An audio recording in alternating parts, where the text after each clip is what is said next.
5, 4, 3, 2, 1, 0.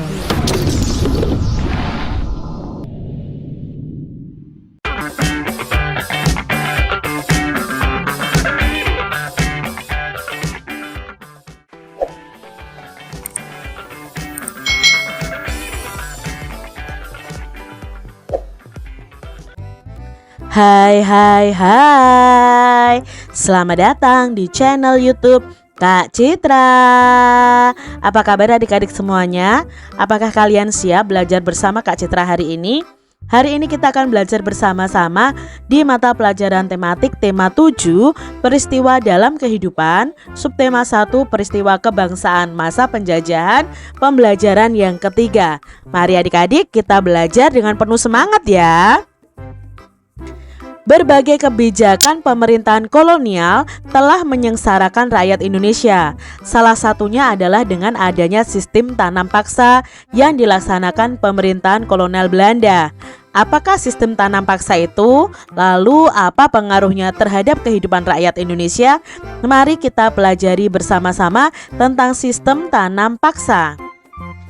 Adik-adik, sistem tanam paksa ini dilakukan oleh pemerintah kolonial Belanda.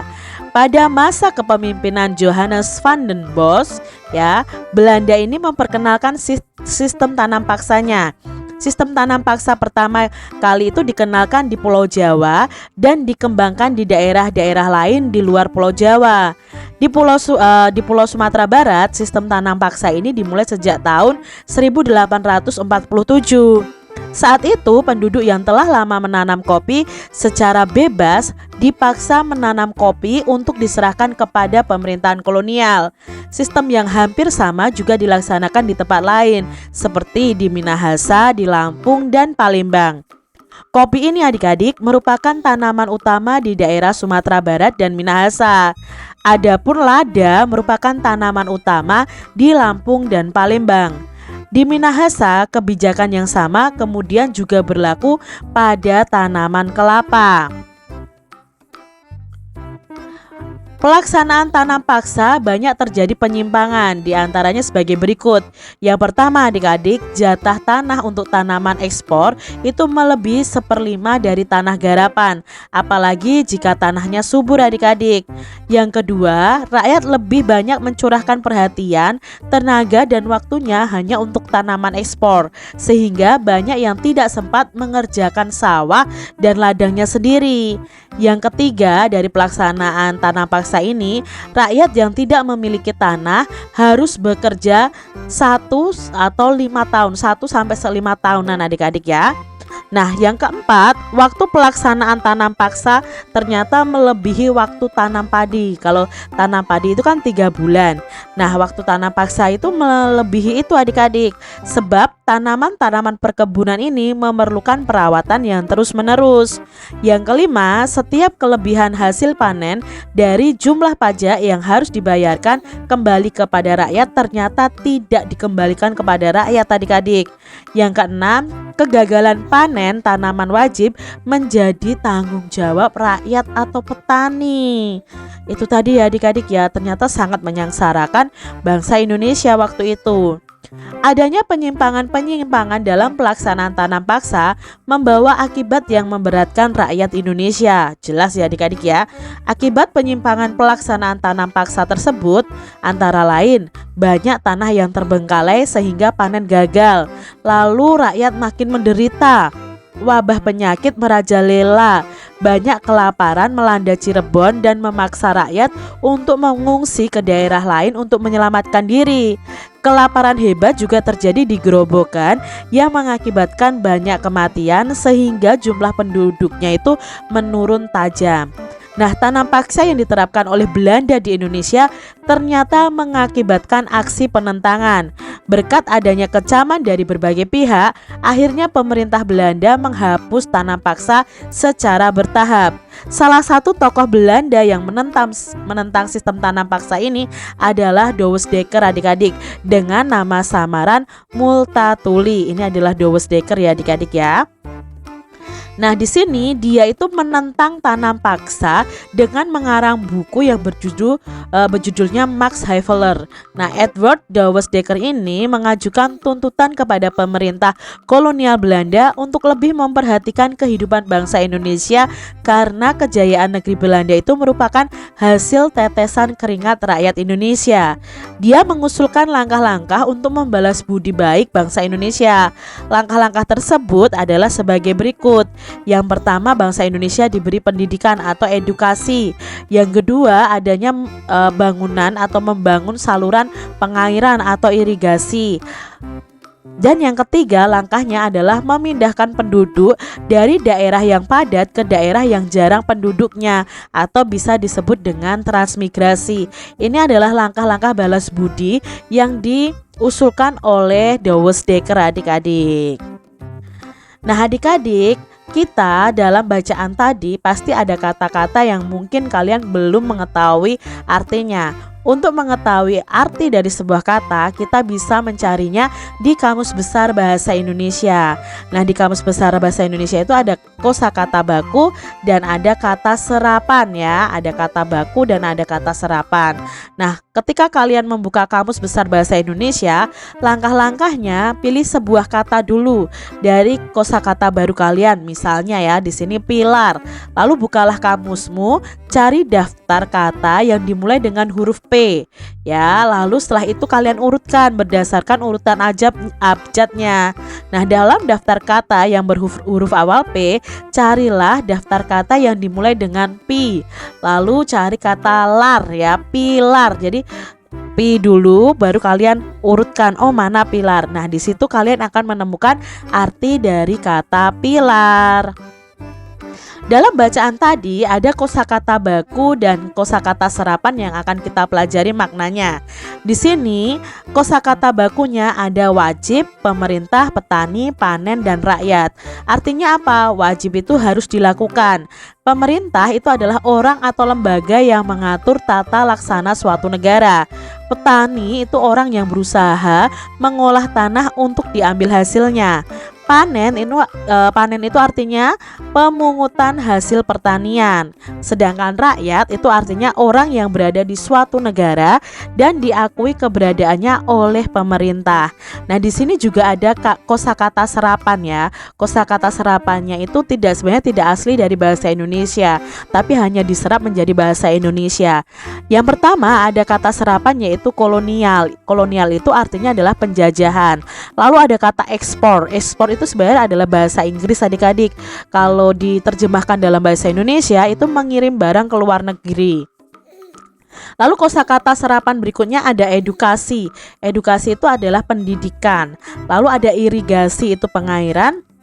Dan sistem itu artinya adalah himpunan dari bagian-bagian yang saling berhubungan. Nah, kalian mendapatkan ilmu baru ya adik-adik ya tentang kosakata baku dan serapan. Adik-adik, di sini kita akan mengisi bagan bersama-sama tentang sistem tanam paksa yang dilakukan oleh kolonial Belanda. Apakah tanam paksa itu? Nah, tanam paksa adalah sistem yang memaksa rakyat menanam komoditas tertentu dengan peraturan tertentu. Siapakah yang menerapkan tanam paksa? Yang menerapkan adalah pemerintah kolonial Belanda. Di manakah tanam paksa dilaksanakan?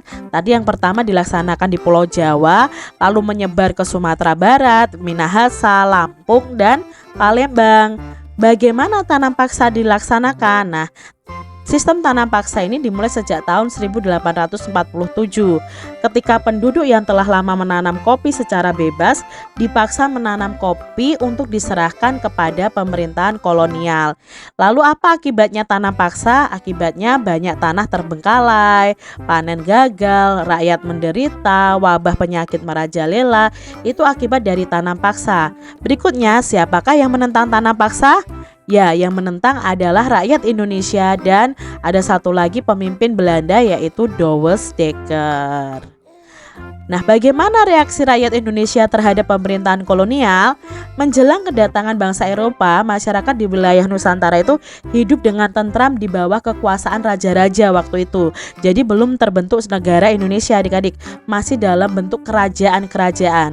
Nah, kedatangan bangsa Eropa ini ke Indonesia mula-mula disambut baik oleh bangsa Indonesia. Namun lama-kelamaan rakyat Indonesia itu mengadakan perlawanan karena niat jahat dari bangsa-bangsa Eropa itu mulai terkuak dan diketahui oleh bangsa Indonesia. Nah, perlawanan yang dilakukan rakyat Indonesia itu disebabkan karena orang-orang barat ini memaksakan monopoli perdagangan dan berusaha mencampuri urusan kerajaan-kerajaan di Indonesia. Nah, adik-adik, di sini ada peristiwa perlawanan terhadap Portugis yang pertama. Setelah Malaka dapat dikuasai oleh Portugis pada tahun 1511, terjadilah persaingan dagang antara pedagang-pedagang Portugis dan pedagang dari Nusantara atau Indonesia. Nah, Portugis ini ingin menguasai perdagangan, maka terjadilah perlawanan terhadap Portugis. Nah, perlawanan tersebut antara lain yang pertama oleh Sultan Ali Muhayyad Shah ya, berhasil membebaskan Aceh dari upaya penguasaan bangsa Portugis. Lalu ada perlawanan dari Sultan Alauddin Riayat Shah ya, berani menentang dan mengusir Portugis yang bersekutu dengan Johor. Johor itu kalau sekarang adalah Malaysia, adik-adik. Lalu ada pertentangan atau perlawanan dari Sultan Iskandar Muda. Nah, raja kerajaan Aceh yang terkenal sangat gigih ini adalah Sultan Iskandar Muda. Pada tahun 1615 dan 1629, Iskandar Muda ini melakukan serangan terhadap Portugis di Malaka. Nah, pada awalnya Portugis itu diterima baik oleh raja setempat dan diizinkan mendirikan benteng. Namun lama-kelamaan nih ya, kalau tadi kan di Aceh, sekarang ini adik-adik di Maluku nih adik-adik ya. Namun lama-kelamaan rakyat Ternate ini mengadakan perlawanan karena Portugis ini serakah adik-adik, ikut campur dalam pemerintahan, membenci agama rakyat Ternate dan bersikap sewenang-wenang. Rakyat Ternate dipimpin oleh Sultan Hairun bersatu dengan Tidore melawan Portugis, sehingga Portugisnya terdesak, dan pada waktu terdesak Portugis mendatangkan bantuan dari Malaka yang dipimpin oleh Anthony Galvo, sehingga Portugis itu mampu bertahan di Maluku. Lalu pada tahun 1565 rakyat Ternate itu bangkit kembali adik-adik di bawah pimpinan Sultan Hairun. Lalu Portugis berusaha menangkap Sultan Hairun, tetapi rakyat bangkit untuk melawan Portugis ini dan berhasil membebaskan Sultan Hairun dan tawanan lainnya. Akan tetapi adik-adik, Portugis ini melakukan tindakan licik dengan mengajak Sultan Hairun berunding. Dalam perundingan, Sultan Hairun itu ditangkap dan dibunuh. Nah, perlawanan rakyat Ternate ini dilakukan di bawah pimpinan Sultan Baabullah. Nah, Sultan Baabullah ini adalah putra dari Sultan Hairun. Pada tahun 1574, benteng Portugis dapat direbut, kemudian Portugis menyingkir ke Hitu dan akhirnya menguasai dan menetap di Timor Timur sampai tahun 1975. Itu tadi ya perjuangan peristiwa melawan Portugis adik-adik. Nah, peristiwa perlawanan terhadap Portugis itu alasannya apa? Kenapa Ternate itu melakukan perlawanan? Ya, Ternate melakukan perlawanan karena Portugis ini serakah, selalu ikut campur dalam pemerintahan Ternate, membenci agama rakyat Ternate dan bersikap sewenang-wenang. Lalu pemimpin rakyat Aceh dan Ternate yang melakukan perlawanan itu siapa? Nah, tadi yang di Aceh itu ada Sultan Ali Muhayyad Shah dan Sultan Alauddin Riayat Shah dan Sultan Iskandar Muda. Serta di Ternate itu ada Sultan Hairun dan Sultan Baabullah. Lalu hasil perlawanannya apa? Nah, hasil perlawanannya Aceh itu berhasil membebaskan Aceh dari penguasaan bangsa Portugis, mengusir Portugis yang bersekutu dengan Johor. Sedangkan hasilnya untuk yang di Ternate tadi, benteng Portugis akhirnya bisa direbut, kemudian Portugis menyingkir ke Hitu dan akhirnya Portugis menguasai dan menetap di Timor Timur. Nah, sekarang itu nama negaranya adalah Timor Leste yang sudah keluar dari negara kita adik-adik. Berikutnya adik-adik kita akan belajar peristiwa perlawanan terhadap Belanda.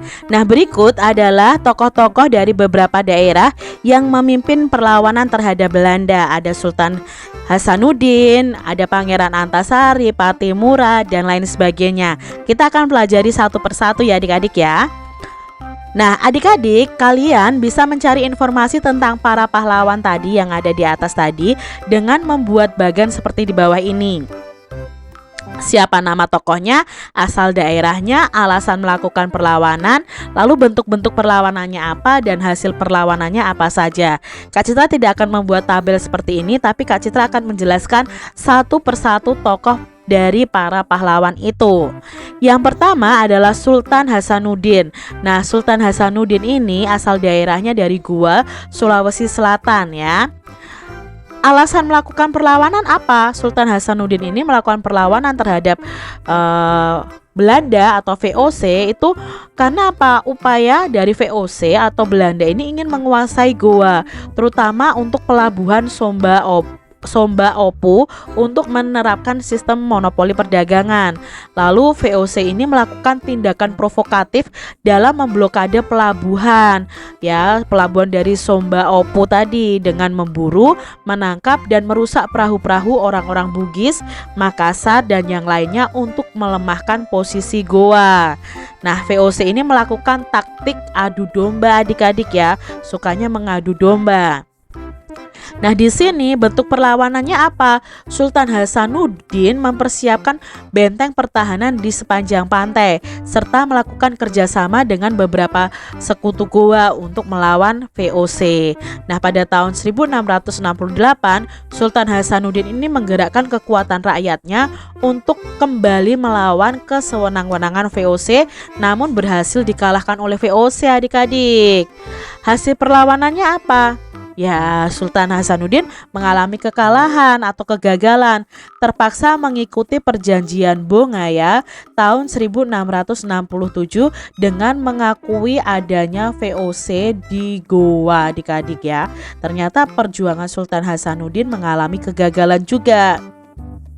Berikutnya ada Pangeran Antasari. Nah, Pangeran Antasari ini asal daerahnya adalah Kayutangi, Kesultanan Banjar, Kalimantan Selatan.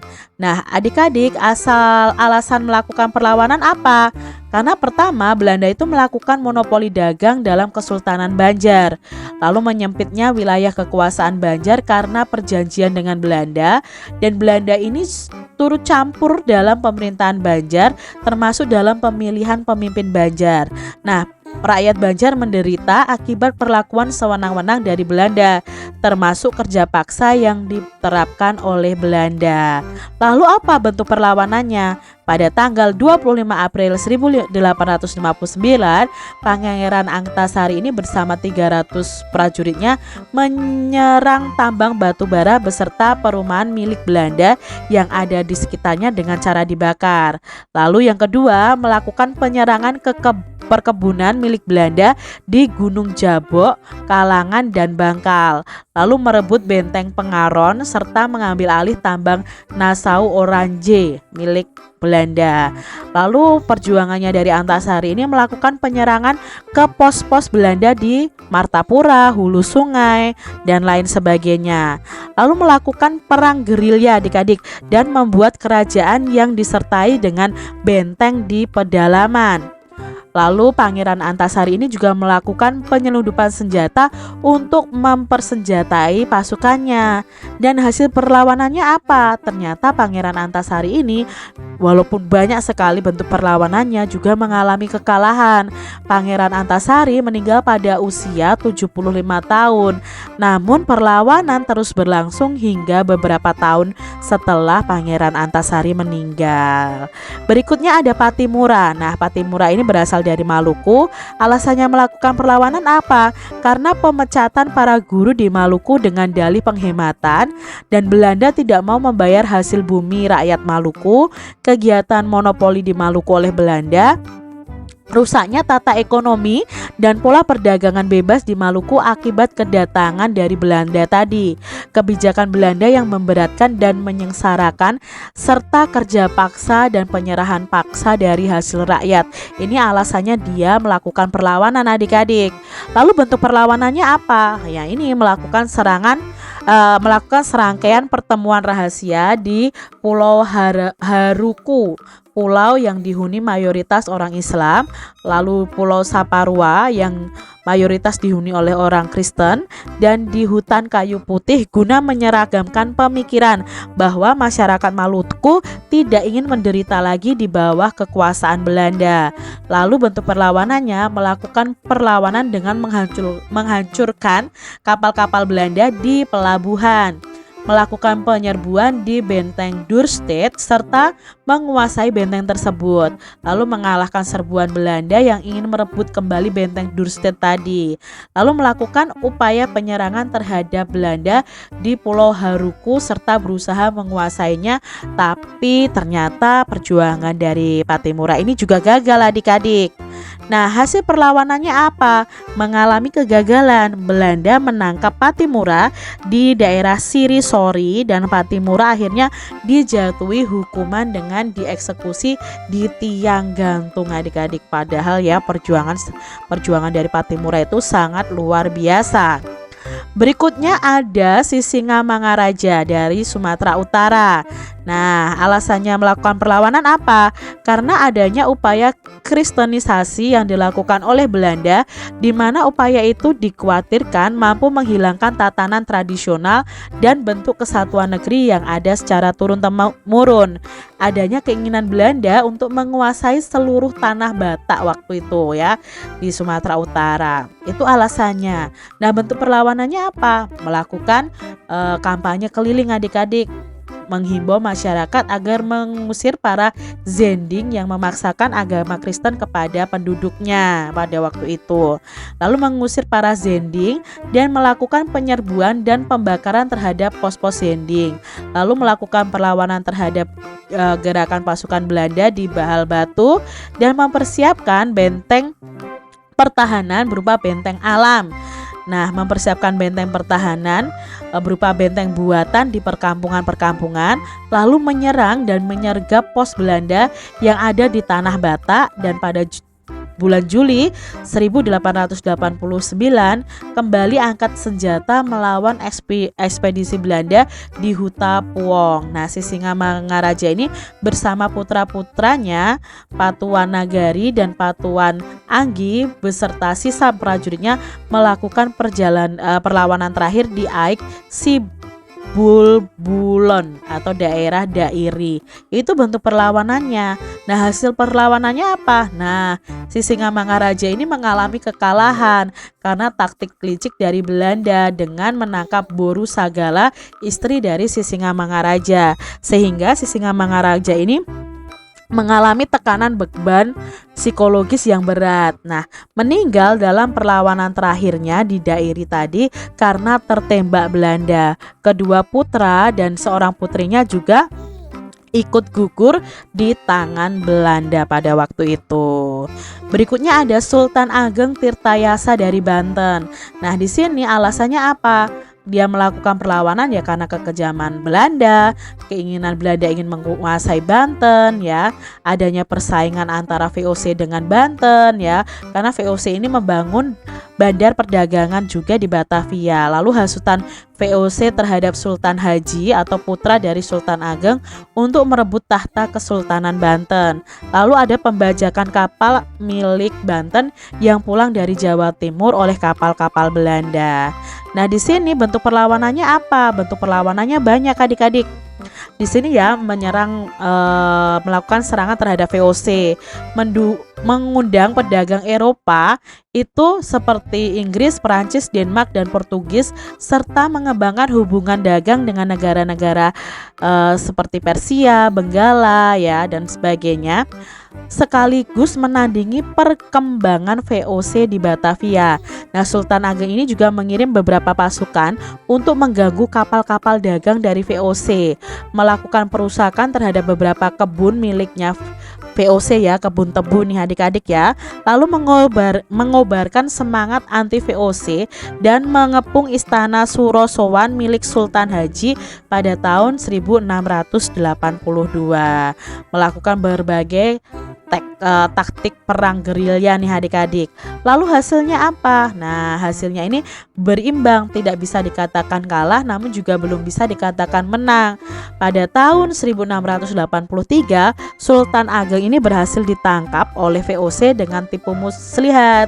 Sultan Ageng akhirnya ditawan di Batavia sampai wafat pada tahun 1692. Berikutnya ada Pangeran Diponegoro dari Yogyakarta nih adik-adik ya.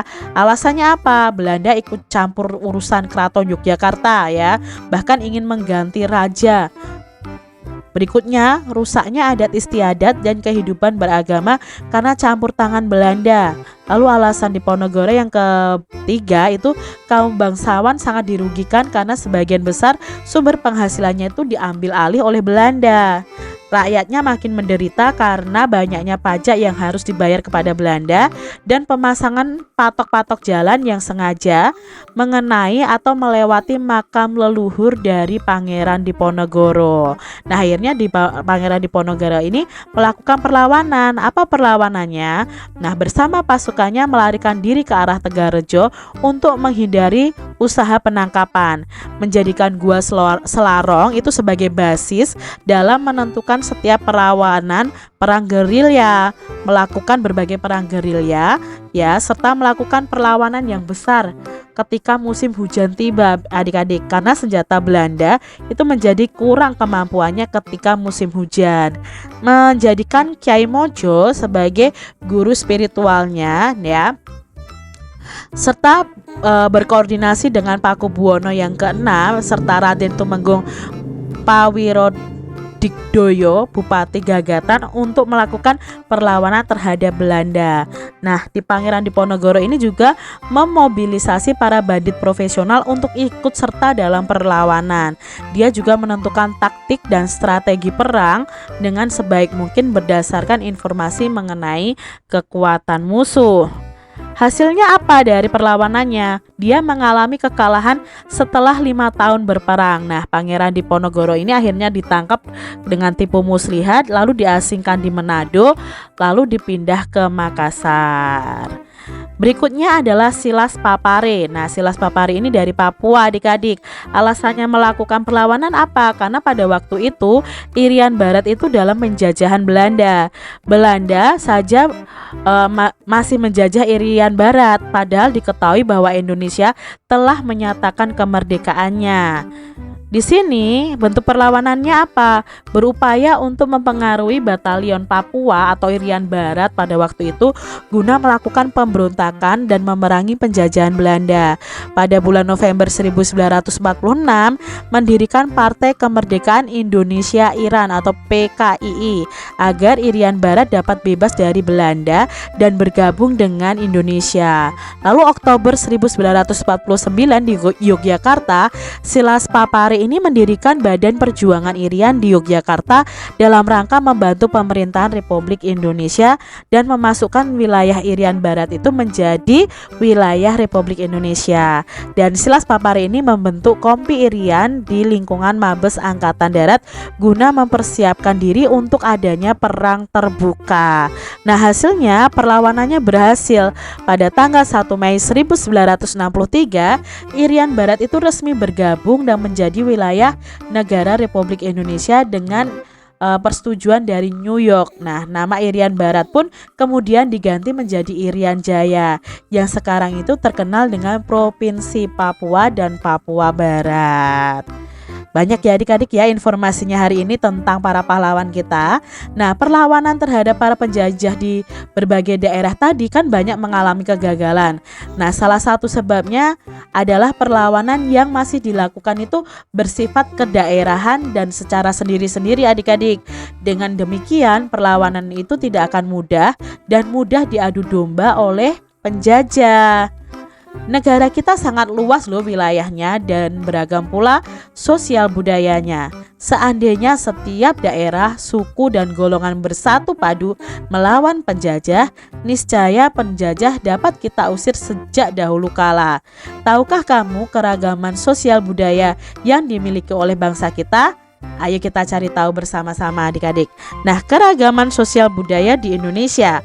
Budaya merupakan segala sesuatu yang dihasilkan oleh akal budi manusia. Adapun wujudnya itu berupa gagasan atau ide, misalnya kepercayaan, tindakan itu misalnya upacara adat dan seni pertunjukan, serta benda, misalnya itu pakaian adat dan senjata tradisional. Nah, selain sebagai identitas, kebudayaan itu juga sebagai kepribadian suatu bangsa. Negara kita itu mengembangkan kebudayaan daerah dalam rangka memperkaya kebudayaan nasional. Nah, hubungan antara keduanya itu sangat erat karena keduanya itu kebudayaan nasional itu bersumber dari kebudayaan daerah. Kebudayaan nasional lahir sebagai hasil usaha akal budi dan pikiran seluruh bangsa Indonesia yang terdiri atas beragam ras dan suku. Nah, faktor penyebab keragaman bangsa Indonesia. Indonesia itu merupakan negara kesatuan yang masyarakatnya majemuk atau berbeda-beda. Bangsa Indonesia itu terdiri atas beberapa suku bangsa yang menyebar dari Sabang atau ujung Sumatera Utara sampai Merauke adik-adik, yaitu dari ujung Papua. Nah, adik-adik, di sini ada perbedaan faktor keturunan ras di Indonesia. Berdasarkan ciri-ciri fisiknya, masyarakat Indonesia itu dapat dibedakan menjadi 4 kelompok ras. Yang pertama adalah kelompok ras Papua Melanezoid. Itu terdapat di Papua, Pulau Aru dan Pulau Kai ya. Itu banyak suku di sana itu masuk dalam ras ini, ras Papua Melanezoid. Lalu ada kelompok ras Negroid ya, atau Negro ya, yang gambar tengah ini ya adik-adik ya. Antara lain itu orang Semang di Semenanjung Malaka dan orang Mikopsi di Kepulauan Andaman, itu ada di Indonesia. Yang ketiga rasnya adalah kelompok ras Wedoid ya, antara lain itu ada orang Sakai di Siak Riau, orang Kubu di Sumatera Selatan dan Jambi, lalu orang Tomuna di Pulau Muna, orang Enggano di Pulau Enggano, dan orang Mentawai di Kepulauan Mentawai. Ras yang keempat adalah ras ini adik-adik, kelompok ras Melayu Mongoloid. Itu dibedakan menjadi 2, yaitu ras Proto Melayu atau Melayu tua. Itu biasanya ada suku Batak, suku Toraja dan suku Dayak. Di samping kelompok ras di atas, masyarakat Indonesia itu terdiri atas kelompok warga keturunan Cina atau ras Mongoloid ya, warga keturunan Arab, Pakistan, India, ras Kaukasoid dan sebagainya yang hidup berdampingan dan membaur menjadi warga negara Indonesia. Nah, masyarakat Indonesia tidak mengenal superioritas suatu ras dan tidak menganut paham rasialisme nih adik-adik. Nah, berikutnya adalah suku di Indonesia. Masyarakat di Indonesia yang majemuk ini terdiri dari beberapa suku bangsa. Kita sudah pelajari di pembelajaran kelas 4 ya adik-adik ya, tentang suku-suku bangsa yang ada di Indonesia. Nah, tiap-tiap suku bangsa itu memiliki bahasa, adat istiadat, serta budaya yang berbeda. Di suatu daerah mungkin terdapat beberapa suku. Sebagai contoh, di Sumatera itu ada suku Aceh, suku Melayu, suku Batak, lalu di Pulau Jawa itu ada suku Betawi, suku Sunda, suku Osing, dan suku Jawa. Lalu bagaimana dengan daerah kalian? Apa sajakah suku yang ada di daerah kalian? Nah, berikutnya yang menyebabkan adanya keberagaman itu perbedaan kondisi geografis. Nah, ini muncul dari letak geografis Indonesia sendiri. Dampaknya apa? Dampaknya dengan adanya keberagaman mata pencaharian. Contohnya ada yang bekerja di bidang perikanan, lalu pertanian, kehutanan, dan perdagangan. Nah, pada setiap bidang tersebut mereka akan mengembangkan corak kebudayaan yang khas dan cocok dengan kondisi geografis atau lingkungan tempat tinggalnya. Berikutnya ada pengaruh kebudayaan luar. Bangsa Indonesia adalah contoh bangsa yang terbuka. Nah, keterbukaan ini dapat dilihat dari besarnya pengaruh asing dalam membentuk keberagaman masyarakat di seluruh wilayah Indonesia. Pengaruh asing yang pertama ialah ketika orang-orang dari India, Cina, Arab, kemudian disusul oleh orang-orang dari Eropa. Nah, bangsa-bangsa tersebut datang dengan membawa kebudayaannya masing-masing. Nah, adik-adik, di sini kita akan menyebutkan nama-nama suku yang ada di pulau-pulau yang ditunjukkan ini. Misalnya kalau di Sumatera, nah di Sumatera itu ada suku Aceh, Batak, Minang, ada Melayu, ada Kubu. Kalau di Kalimantan ada Dayak, Punan, Kutai, Ngaju, Lawangan. Kalau di Sulawesi itu biasanya ada suku Bugis, suku Toraja, suku Buton, Minahasa, dan Lanan, dan masih banyak lagi adik-adik ya. Lalu di Pulau Maluku itu ada suku Ambon, suku Ternate, suku Tidore juga ada, suku Ke, suku Tanibar ya. Lalu di Pulau Jawa itu ada suku Osing, suku Jawa, suku Madura, Betawi, Sunda, Tengger. Kalau di Bali dan Nusa Tenggara itu ada suku Bali, suku Sasak, suku Sumbawa, Alor, Flores. Sedangkan suku-suku yang ada di Papua itu contohnya ada Asmat, Dani, Sentani, Iban, dan Senggi. Dan masih banyak lagi adik-adik. Demikian tadi adik-adik pembahasan kita di tema 7, subtema 1, pembelajaran yang ketiga. Semoga video pembelajaran ini bermanfaat untuk adik-adik semuanya, dan sampai jumpa lagi di video pembelajaran Kak Citra selanjutnya. Tuhan memberkati. Jangan lupa tekan tombol subscribe, lalu tekan loncengnya, tekan juga tombol like, lalu share ke media sosial kalian. Jangan lupa untuk ikuti media sosial Kak Citra. Terima kasih.